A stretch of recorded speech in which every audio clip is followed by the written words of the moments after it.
Porque a Bíblia diz que nós somos sal da terra e luz do mundo. Irmãos, como nós podemos fazer a diferença se nós não nos misturarmos? Misturar não significa ser igual, é ser diferente no meio deles. Como seremos luz se nós estivermos escondidos? A Bíblia diz: ninguém põe o candeeiro debaixo da cama, põe em cima no velador para que possa lumiar. O sal não vai salgar, não vai servir para nada se não tiver misturado alguma coisa. A luz não vai servir para nada se estiver debaixo da cama. Eu preciso ser luz aonde eu vivo. Eu preciso ser sal aonde eu vivo. E eu vivo no mundo.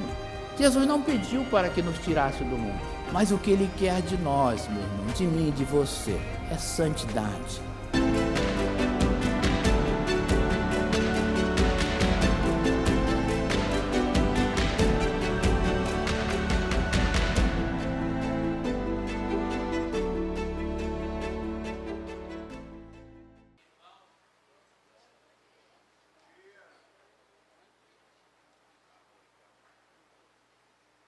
Vamos tentar de novo.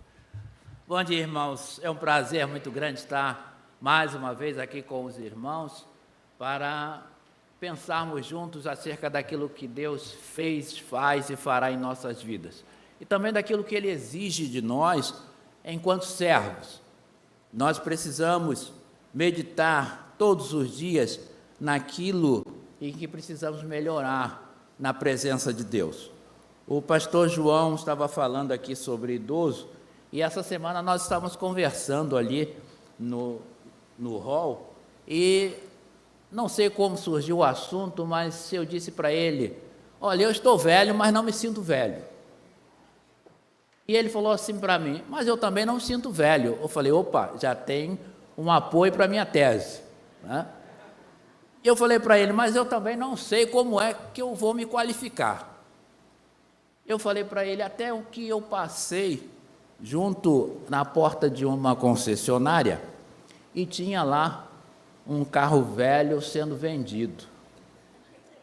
E tinha uma placa que dizia assim: usado com cheirinho de novo.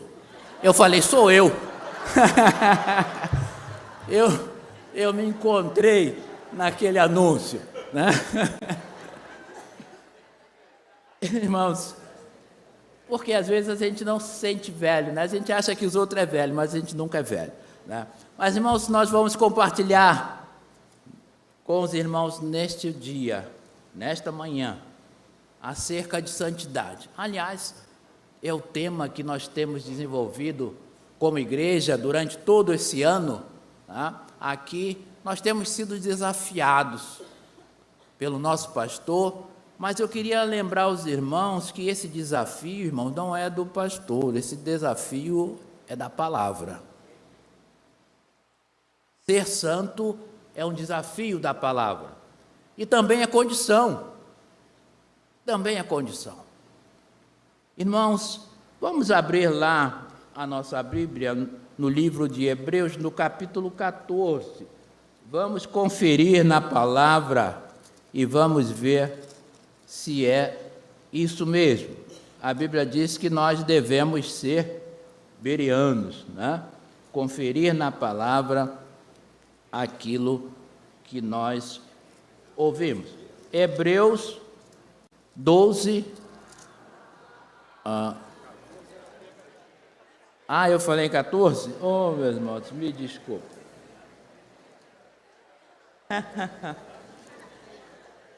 Era só para ver se os irmãos estavam atentos. Faz parte do script. Diz o seguinte, irmãos: esforcem-se para viver em paz com todos e para serem santos. Sem santidade, ninguém verá o Senhor. Então, nós podemos extrair aqui do texto, irmãos, que ser santo para o crente não é opção, é uma imposição. Nós precisamos ser santos em tudo. Mas, irmãos, o que é santidade? Santidade, meus irmãos, como no termo, né, na sua raiz, que vem lá, como alguns gostam de citar, o grego e do hebraico, né, e significa santos separados, comprometido, aquele que é comprometido com Deus, aquele que é separado, que tem a sua vida separada para dedicar ao Senhor. Mas, meus irmãos, algum tempo atrás, e aqueles que são jovens há mais tempo como eu vão lembrar, de que o conceito de santidade era um pouco diferente. Havia, né, um conceito de que a santidade estava na roupa e no andar. E nós víamos, eu me lembro que eu era pequeno e via os irmãos com a Bíblia assim, debaixo do braço, com um olhar altivo e caminhando, e imaginavam que ali estava a santidade. Porém, irmãos, a santidade não está ali, tá? E isso acontecia principalmente no meio dos diáconos. Eu me lembro muito bem que o diácono, na minha época, era o terror dos adolescentes. Era difícil, irmãos.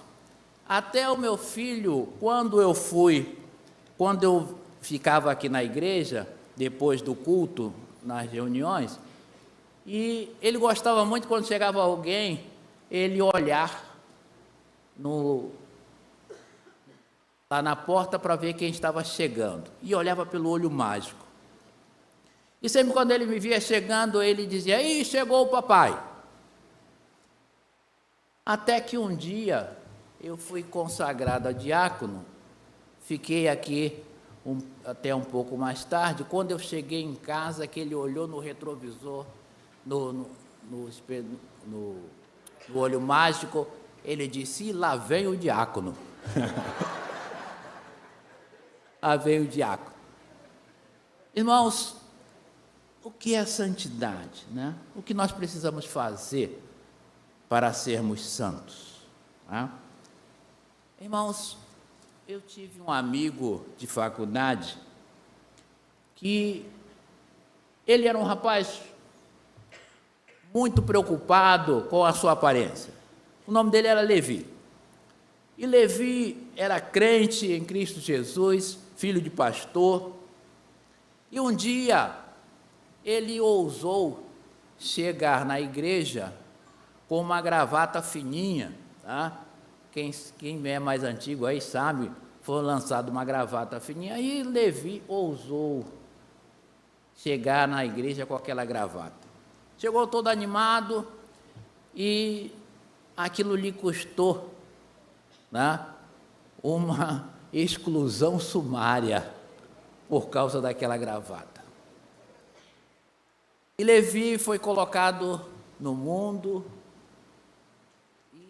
Tempo depois, eu na cidade encontrando com Levi, eu perguntei a ele: "Como é que você está, Levi?" E tentei vir ao assunto para conversar com ele acerca da sua vida espiritual. E ele disse para mim o seguinte: "Olha, se você quiser ser meu amigo, você nunca mais toque nesse assunto comigo." Levi se perdeu no mundo. Filho de pastor, jovem, se perdeu no mundo por causa de uma gravata. A santidade ou a falta de santidade de Levi não estava na gravata, porque a santidade está na minha vida e na sua vida, meu irmão. Aí mora a santidade. Mas quais são as características da santidade? A primeira delas que nós podemos ver que é um processo. Ninguém dorme e acorda santo. É um processo, é uma caminhada na vida cristã, onde nós vamos nos aperfeiçoando diante de Deus. A Bíblia diz que o caminho do justo é como a luz da aurora, que vai clareando, clareando, até ser dia perfeito. Assim é a santidade. É um progresso. Mas, meus irmãos, também ninguém vai ser santo se não quiser. Precisa querer ser santo. É preciso querer viver esta vida de separação. E às vezes, irmãos, nós não queremos viver essa vida de separação porque vai implicar em tirar alguma coisa da nossa vida. E às vezes nós estamos apegados àquela coisa que está nos impedindo de uma maior comunhão com Deus, mas aquela coisa é prazerosa para nós. E nós estamos presos a essa coisa. Esse processo, irmãos, ele vai implicar em muitas coisas. Primeiro delas que vai implicar é que você, o dia que você fizer um pacto com o Senhor para uma vida mais santa, você pode ter certeza que naquele mesmo dia você vai ser tentado. Irmãos, como é complicado, como é difícil, porque você acaba de fazer um pacto de melhorar a sua vida, mas vem um abençoado para te tirar da graça. E você sai da graça, e você começa de novo o processo. Você precisa caminhar, você precisa melhorar. Irmãos, porque ninguém é bom o suficiente que não precise melhorar. Ninguém, nenhum de nós, não importa quem seja, nós precisamos melhorar diante do Senhor. E se você aceitou o desafio, irmãos, eu não sei o que você fez com esse desafio que tem sido lançado durante esse ano. Se você aceitou o desafio, se você rejeitou, mas uma coisa eu sei, meu irmão, se você aceitou esse desafio, você vai precisar fazer mudanças na sua vida. Porque, meus irmãos, a vida cristã, ela é feita de desafios. Não é fácil, irmãos, viver a vida cristã. É difícil. Nós precisamos ser um eterno inconformado. Se você quiser viver a vida cristã com conformismo, você não vai chegar à santidade, você não vai chegar à estatura de varão perfeito. E Paulo, numa de suas cartas, ele escreve dizendo: miserável homem que sou, o bem que eu quero fazer eu não faço, mas o mal que eu não quero está sempre diante de mim. E não é assim nas nossas vidas, irmãos. No nosso lidar diário, tantas coisas que ocorrem em nossas vidas para nos tirar do caminho, para nos tirar do propósito, para nos tirar diante da santidade. E esse desafio, irmãos, é um desafio que nós precisamos encarar. Se nós pensarmos que a vida cristã é fácil de ser levada, meu irmão, nós vamos levar uma vida cristã diferente daquilo que Deus quer para nós, porque não é fácil. Se o inimigo não está te incomodando, meu irmão, alguma coisa está errada. Alguma coisa está errada. E a vida cristã, Paulo nos diz que ela é uma luta diária. O que eu preciso tirar na minha vida para ser santo?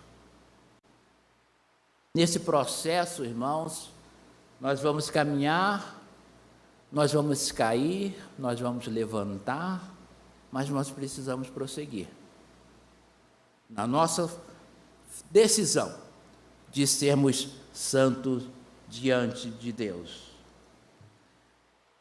É individual. Não existe santidade. Eu não sou santo porque a minha esposa é santa ou porque minha família é santa. É individual. É personalíssimo.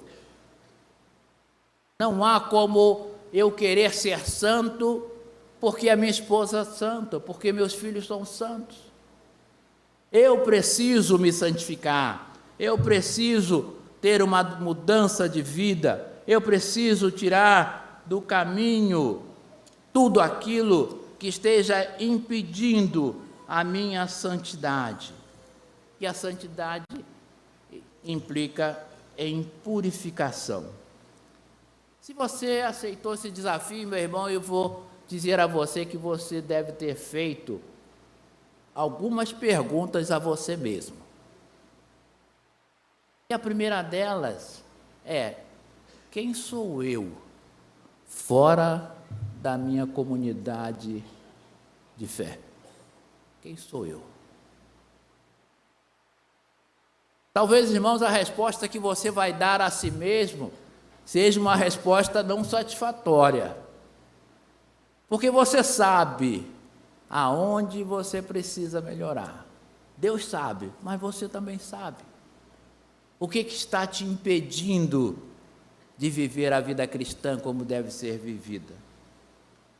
Algum tempo atrás, eu trabalhei numa empresa em que tinha lá um irmão, era uma benção aquele irmão, muito dedicado, e ele num determinado dia chegou para mim e falou assim: Sidney, eu percebi que nós temos muitos crentes aqui na nossa repartição. Vamos fazer um culto antes de começar o trabalho? Eu falei: é uma boa ideia. E ele disse para mim: olha, você então libera o espaço e então nós vamos começar o culto. E eu falei para ele: mas antes nós precisamos saber quantos somos para ver qual é o espaço melhor para nós reservarmos. E ele falou: eu vou sair aí pela empresa e vou sair perguntando. Eu falei: eu vou com você para o outro lado, você vai para um lado, eu vou para o outro, e nós vamos então saber quantos somos. E eu, passando por uma repartição, perguntei na repartição quem era evangélico, e uma pessoa foi a primeira a dizer: eu sou evangélico.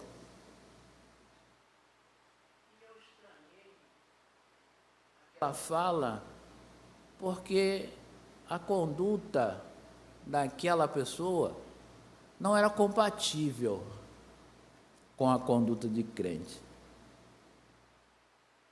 Ele disse: eu sou um crente. E as pessoas também na repartição ficaram perplexas.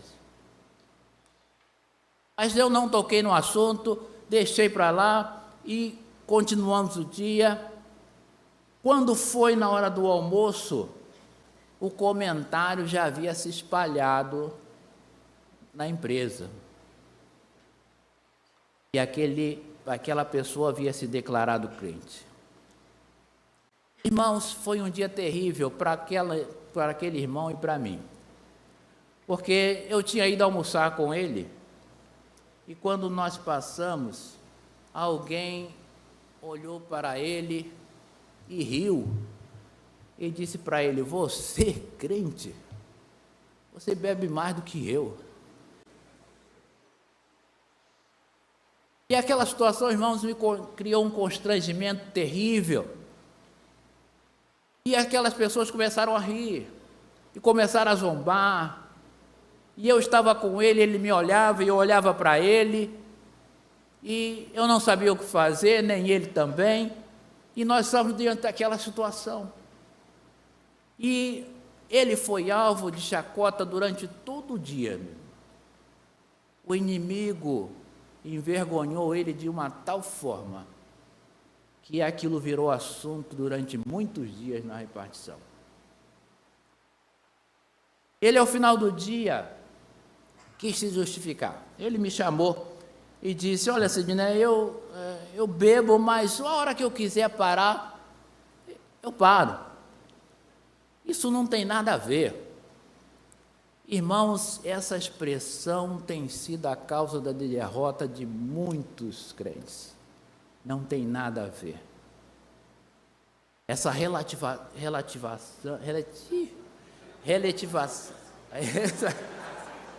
esse que eu estou enrolado, né? Nós não podemos fazer isso de jeito nenhum. E aquilo foi a causa da vergonha daquele irmão. E eu falei para ele: olha, você não precisa se justificar comigo. Quem te julga é o teu Deus, não sou eu. E ele disse: olha, Sidney, dizia, você vai ver, hoje eu não vou beber. Ele dizia, eu bebo porque eu quero. Eu falei, claro, ninguém bebe porque não quer. Ele falou, você vai ver que hoje eu não vou beber. Porque o hábito dele era após o trabalho, ele sentava num barzinho que tinha na esquina e antes de ir para casa ele bebia umas 4 ou 5 cervejas. Naquele dia, eu não fiquei no trabalho para ver se ele ia beber, não, irmão. Por uma coincidência, eu precisei ficar até mais tarde e ele foi embora. Eu não vi para onde ele foi, ele saiu. E eu fiquei até mais tarde, e quando eu saí, e o caminho só tinha aquele, onde passava em frente ao bar, e quando passei, lá estava o irmão, sentado, e já tinha bebido mais 5 cervejas. Eu passei de carro, olhei para ele, não parei, só dei uma buzinada para ele saber que eu tinha visto. Ele foi embora. No dia seguinte, aquele irmão me procurou e ele disse assim, e ele chorou. Ele disse, irmão, me ajuda em oração, porque eu não consigo vencer esse vício. Irmãos, às vezes nós estamos assim também. Pode ser que aquilo que você precisa tirar da sua vida não seja a bebida. Às vezes você precisa colocar diante de Deus o temperamento, o seu gênio, o seu falar, o seu pensar. O que você precisa tirar da sua vida para alcançar a santidade? Quem é você? Fora dos arraiais da sua comunidade de fé. Irmãos, a santidade implica em purificação. Nós precisamos nos purificar para que possamos alcançar, primeiro, a maturidade. Segundo, alcançarmos também a estatura de varão perfeito. E nesta guerra, meus irmãos, que nós travamos todos os dias, nós precisamos vencer. Mas como vamos vencer essa batalha se não for com a ajuda do Senhor? Meus irmãos, eu tenho me preocupado muito com esse tema na minha vida. E todos os dias, quando eu faço a minha devocional com a minha esposa, a minha oração tem sido sempre a mesma. Eu agradeço a Deus pelo dia, pela noite guardada, agradeço pelo dia que Ele está nos dando e sempre peço a Deus que Ele me ajude para que eu não seja vergonha por Evangelho. Eu acho até que ela está pensando que esse sujeito está fazendo alguma coisa errada. Mas não é não, irmãos. Todos os dias nós travamos uma guerra espiritual. Todos os dias. E esta guerra não para. O inimigo não dá trégua. Ele está sempre procurando nos atacar de alguma forma. E você não precisa sair de casa, porque às vezes dentro de casa acontece. E nós estamos buscando, querendo servir ao Senhor, procurando a santidade, mas o inimigo está sempre ao nosso lado buscando nos tragar. E eu vou dizer uma coisa para você, meu irmão, o inimigo te ajuda a fazer o erro, a cometer o erro, mas ele não te ajuda a esconder. O dia que ele quiser, ele mesmo vai revelar o seu erro. Porque o inimigo é sujo, meu irmão. E nós precisamos entender, se nós não entendermos que nós vivemos esta guerra, nós vamos ser derrotados. Nós vamos ser derrotados. Porque nós não estamos preparados para esta guerra. Nós estamos vivendo como se nada tivesse acontecendo. E precisamos estar atentos diariamente, colocando-nos diante do Senhor, pedindo a Deus ajuda, mas principalmente, irmãos, fugindo da aparência do mal. Eu digo sempre, irmãos, que o crente, ele não basta para ele ser crente, ele tem que parecer crente. Não basta ser crente, tem que parecer crente. E como é que eu pareço crente, irmãos? Com o meu viver. É a minha vida que vai dizer que eu sou crente e que pareço um crente. Porque, meus irmãos, não é a palavra. Você não é conhecido pelo que você fala, você é reconhecido pelo que você faz. E se minha vida não estiver condizente com aquilo que eu falo, alguma coisa está errada. Eu preciso viver, eu preciso falar, mas eu preciso principalmente viver aquilo que eu falo. Eu não posso de maneira alguma querer evangelizar se a minha vida está completamente fora do contexto. A irmã Nancy Duzilek, se não me engano é esse o nome, ela esteve aqui em nossa igreja há muitos anos atrás. Irmãos, vejam como a palavra marca, né? E ela disse aqui desse púlpito, ela disse o seguinte: é muito difícil você evangelizar no local que você mora, porque os nossos vizinhos conhecem a nossa vida. E isso é uma realidade, irmãos. Os nossos vizinhos nos conhecem. Ele pode até não saber que nós somos crentes, mas conhece as nossas atitudes. E nós somos conhecidos não pelo que falamos, mas pelo que fazemos. E a vida cristã, irmãos, passa por esse desafio de estarmos vigilantes todos os dias, buscando na presença do Senhor e buscando na palavra. A Bíblia diz que nós devemos estar buscando, nos revestindo da armadura da fé para resistir nos dias maus. E os dias maus são todos os dias, irmãos. São todos os dias, porque todos os dias nós vamos travar uma batalha espiritual na busca pela santidade. Não podemos nos embaraçar com os negócios desta vida. Paulo, escrevendo ao jovem pastor Timóteo, ele deu muitos conselhos a Timóteo.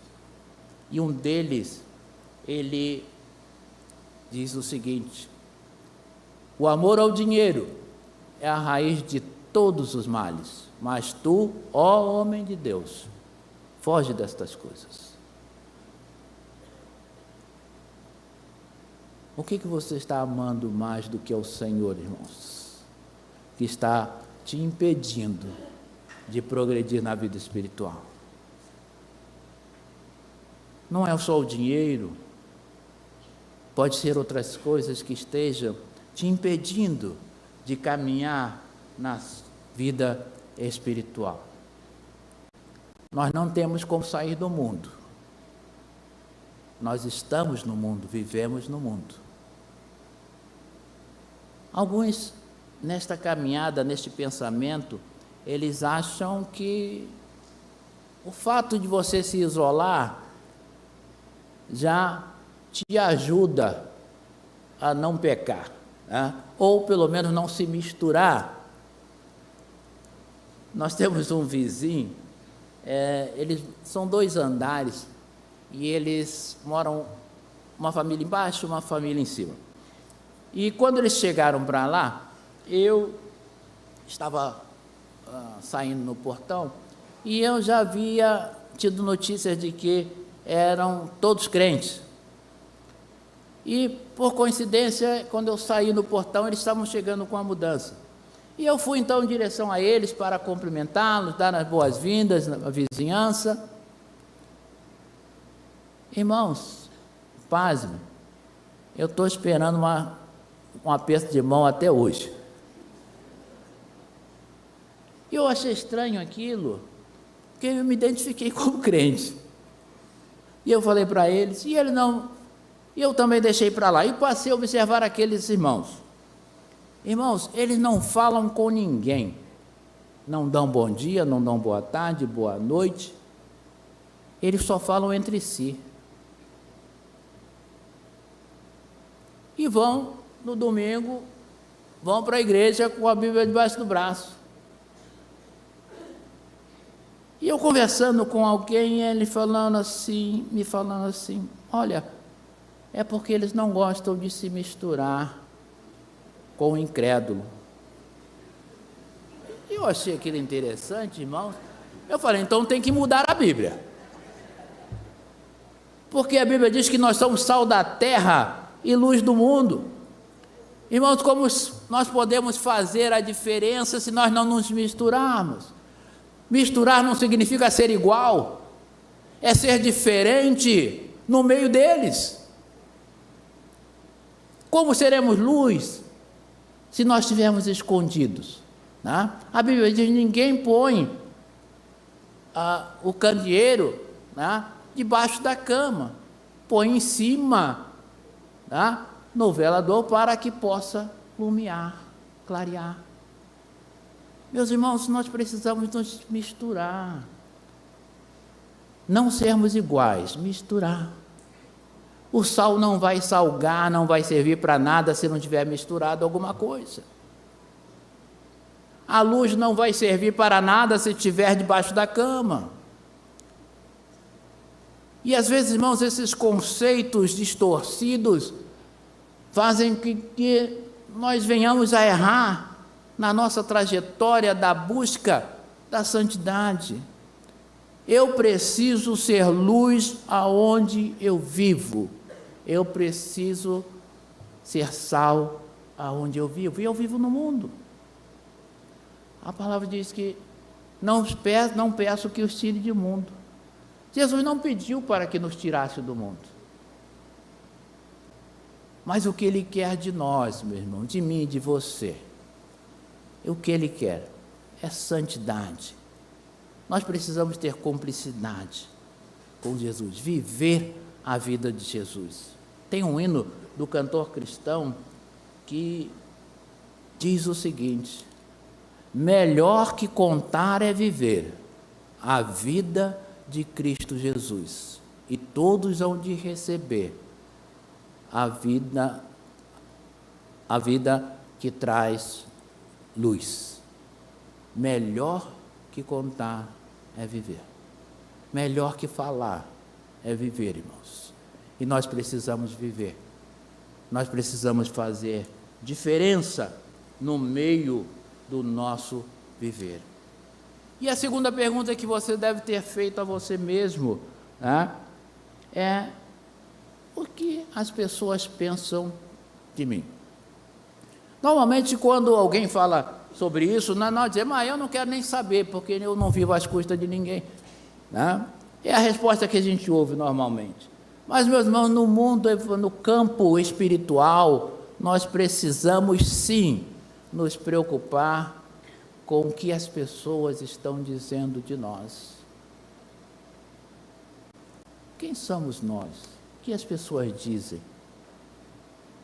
E quando eu falo sobre isso, irmãos, eu lembro da passagem da mulher sunamita, quando o profeta Eliseu passava pela cidade de Sunem, e a mulher sunamita, conversando com seu esposo, diz para ele o seguinte: olha, vejo que este homem que passa todos os dias entre nós é um santo homem de Deus. Sem palavras, meu irmão. Sem palavras. O que estão dizendo de mim e de você quando a gente passa? Os irmãos já pensaram sobre isso? O que estão dizendo de mim quando eu passo? Quando me veem vir para a igreja, quando me veem ir para o meu trabalho, o que as pessoas dizem de mim? Brilha no meio do teu viver. É o desafio, meus irmãos. É o desafio. A vida cristã é feita de desafios. Não leve a vida cristã como se você está salvo e acabou. Não, não acabou, é o começo. É o começo, é uma carreira. A vida cristã é uma carreira.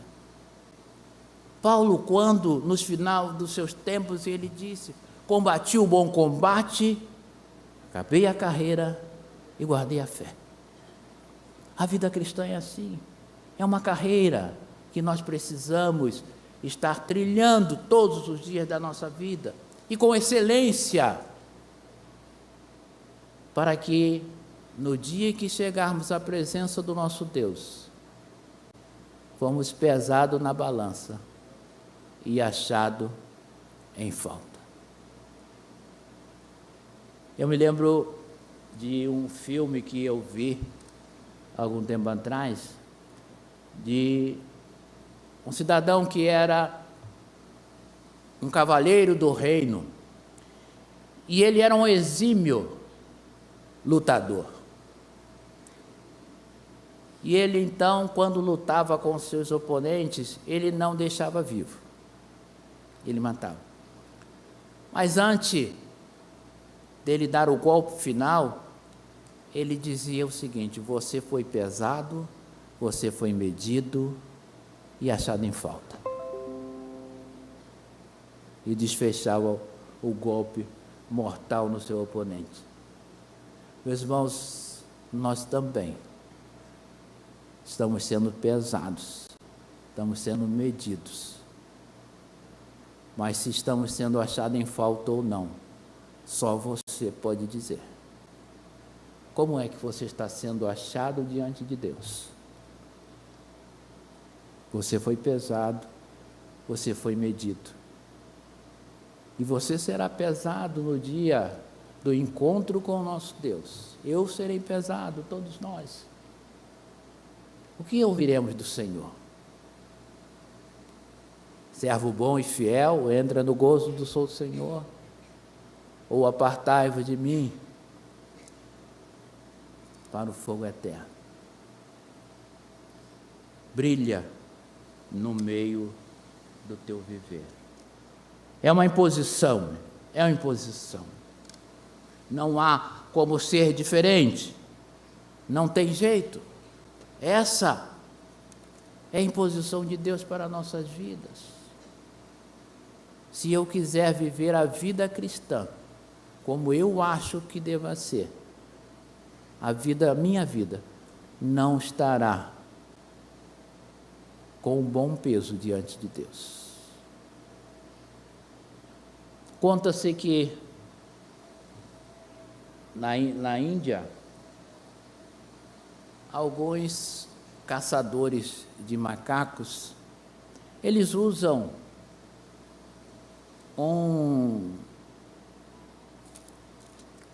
uma armadilha que consiste em colocar um saco num determinado lugar com um punhado de arroz, e esse saco tem uma boca estreita,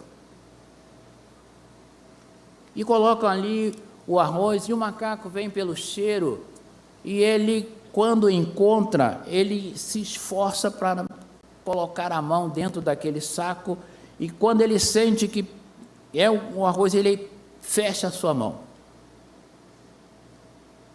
E ao fechar a mão, ele não consegue sair, ele não consegue tirar.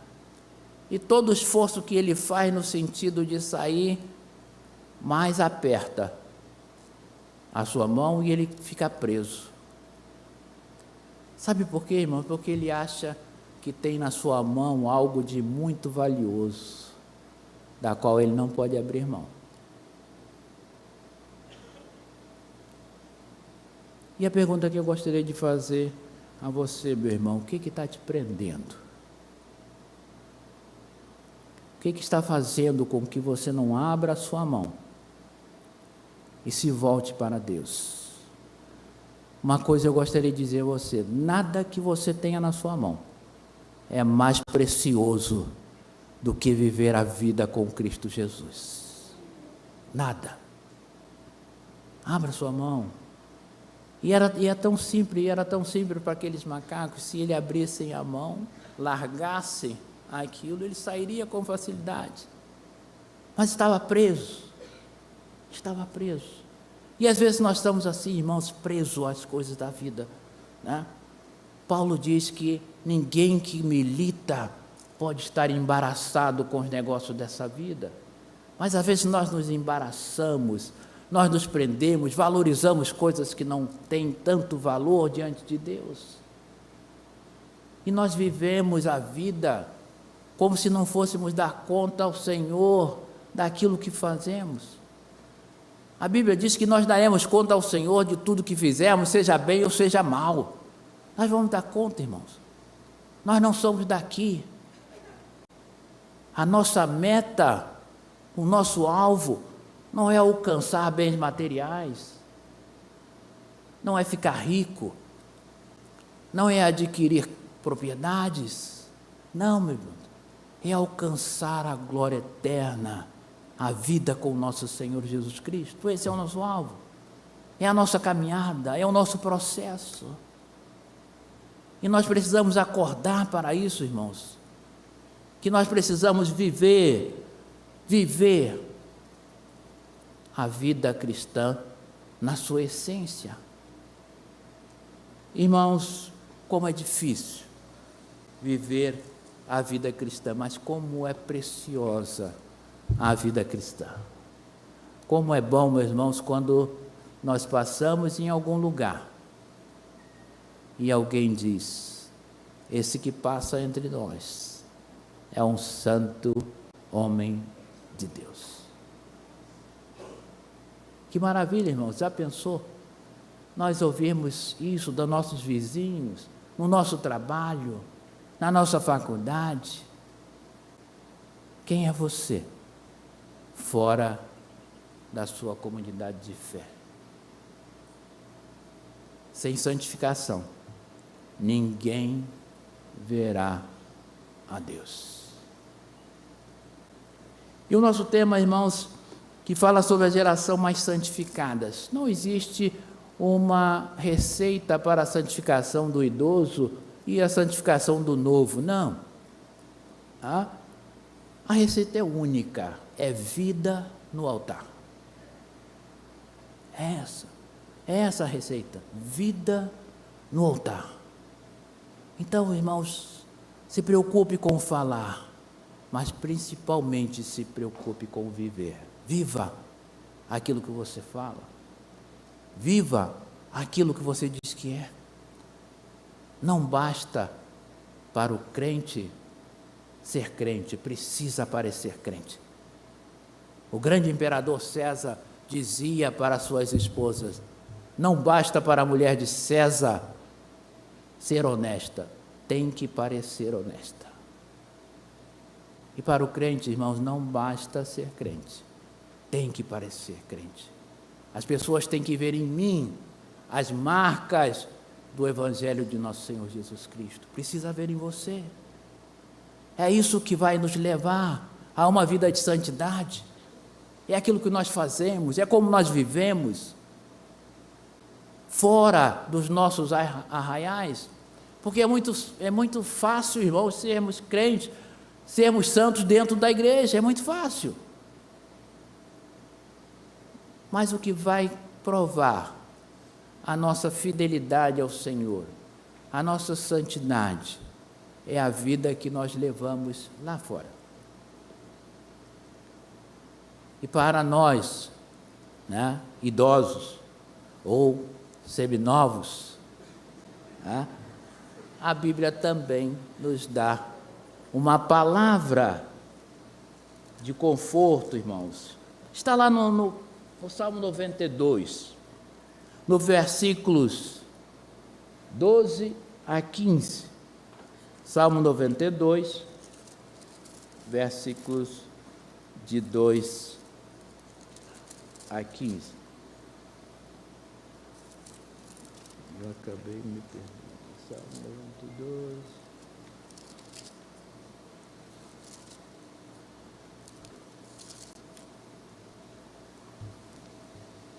Eu tenho sensibilidade à luz e às vezes tenho dificuldade para encontrar. 92, 12 a 15, diz o seguinte: os justos florescerão como a palmeira, crescerão como o cedro do Líbano, plantados na casa do Senhor, florescerão nos átrios do nosso Deus, mesmo na velhice, darão frutos e permanecerão viçosos, verdejantes, para proclamar que o Senhor é justo. Ele é a minha rocha e nele não há injustiça. Aquele, meus irmãos, que tem uma vida de santidade, ele frutifica. E a Bíblia diz que o seu fruto, aquilo que você frutificar, ainda na velhice, você vai continuar frutificando. Você continuará sendo bênção nas mãos do Senhor. Então a idade não é fator impeditivo para a santificação. Ainda na velhice, darão frutos e serão viçosos.